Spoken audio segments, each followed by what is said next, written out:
So how can you allow the camera or microphone permission on the Safari on the iPad? And let's get started. So if you're new on this channel, most definitely subscribe so you do not miss tutorials and videos like this one. Well, basically you can find it all inside of your settings app. So just head over there and I just want you to check out the privacy and security section. Of course, you can find it when you scroll down just a little bit on the main settings page, but when you get in there, you can check out like location services and stuff like that, but also there is the camera access.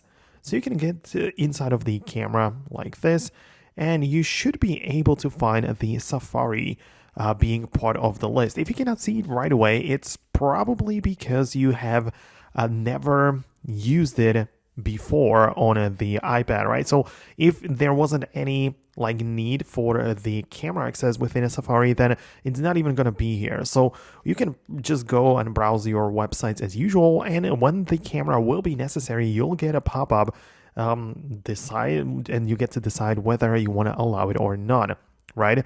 So if you want to test out your camera on the Safari, you can literally just type in a webcam test into the Google search and you're going to get two websites which can test out the access, right? So when you do this, you can allow it and you'll be able to see yourself through the camera and everything, right? And then when you return back to the settings and the privacy security, again, go to the camera, you should also be able to see it for the Safari right there, right? So it should most definitely show up, but if not, you'll be able to test it out like this inside of your Safari web browser. Right, so that's kind of how it generally works. Let me know in the comments below. Oh, I mean, by the way, of course, the microphone is there inside of the settings as well, where again, you at first have to use some sort of service where it asks you if you want to give it access, and then you can perhaps change it later in this section. So let me know in the comments below what you think about it. Most definitely subscribe so you do not miss tutorials and videos like this one, and I'll talk to you later in the next videos.